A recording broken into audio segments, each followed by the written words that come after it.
Hola, buenos días. Yo soy María Eugenia Jiménez Cantún, del equipo de Rafael Escalante y Viviana Alcocer. Yo les voy a hablar sobre el juicio y sus elementos.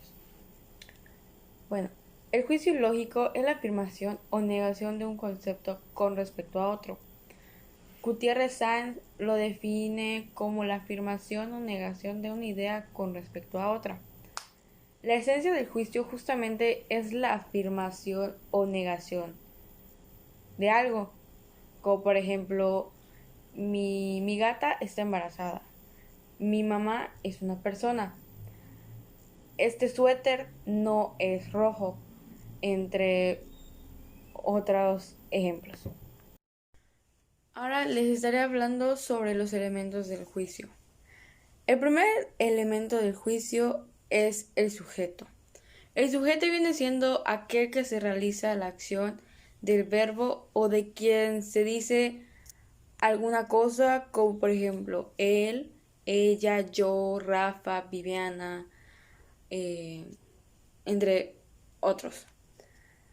El siguiente elemento viene siendo el predicado, que es aquel concepto que se aplica al sujeto, o sea, lo que se afirma o se niega acerca de ello, como por ejemplo, él, ella es bonita, Rafa es bajito, eh, o flaca, alta, entre, etcétera.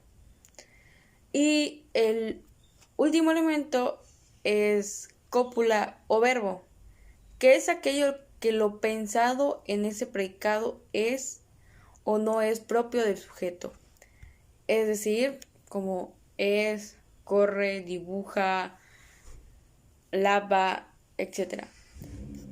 Algunos ejemplos de esto podría ser: Rafael es chaparro. El sujeto en esta oración es Rafael. El predicado es chaparro. Y el verbo es la palabra es. Otro ejemplo sería: la niña tiene pecas. El sujeto aquí es la niña. El predicado es pecas. Y el verbo es tiene. Igual se encuentra por contingente. Es aquel cuyo nexo entre sujeto y predicado es así, pero podría ser de otro modo, como por ejemplo, el cielo está despejado. Ahora vienen por los de comprensión, que entre esos está analítico, que es aquel juicio cuyo predicado está contenido en el concepto expresado por el sujeto, como por ejemplo, todos los cuerpos tienen materia. De ahí se presenta el sintético, que es aquel juicio cuyo predicado está contenido en el concepto expresado por el sujeto. De aquí se encuentra sintético, que es aquel cuyo predicado está contenido en el concepto expresado por el sujeto, como por ejemplo, el invierno es la última estación del año. Ahora y por último vienen los que son por fundamentación. Entre ellos está juicio a priori, que es independientemente de la experiencia sensible, es decir, no se tiene que comprobar. Como por ejemplo, el universo es infinito. Y por último está justo a posteriori. Es aquel cuya validez depende de la experiencia sensible. Como por ejemplo, los gatos son independientes. Tengo que explicar cuadro de oposición.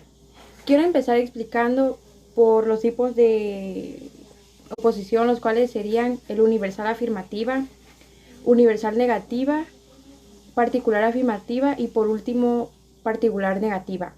La particular afirmativa, como su nombre lo dice, es universal, que es decir que se refiere a lo general de todo. Y lo mismo sería con la universal negativa, pero es su contraria. La particular afirmativa se refiere a un objeto o cosa, y lo mismo sería con la particular negativa, pero esta niega el objeto o cosa. La letra que lo representa en cada uno son la A, E, I y O, que son las que están aquí. La que representa la universal afirmativa es la A. La que la representa la universal negativa es la E, que aquí están la A y la E. La I representa la particular afirmativa y la O representa la particular negativa. Al igual, las letras tienen contradictorias y subalternas, las cuales son A es contraria de E, al igual I es contraria de la O. Y las subalternas serían que la subalterna de I al igual que E es subalterna de O. Las contrarias son A, que es contraria de O, y por último E es contraria de I, como están aquí. Para entender mejor, acá A se refiere a todos, la E se refiere a ninguno, la I a algunos y la O a algunos no. Un ejemplo de la tabla sería que empezáramos: todos los hombres son mortales, como está aquí. Entonces su contraria sería ningún hombre es mortal, por como está acá. La I quedaría como algún hombre es mortal, porque está con su subalterna de la A.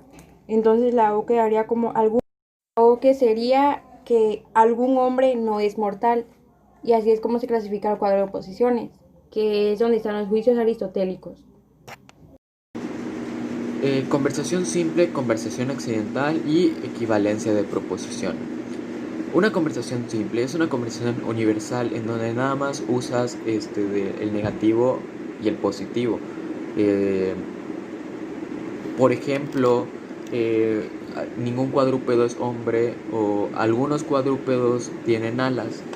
Es en donde nos apoyamos, es una tipo A, utilizándonos en cuadros de oposición, muy distinto al de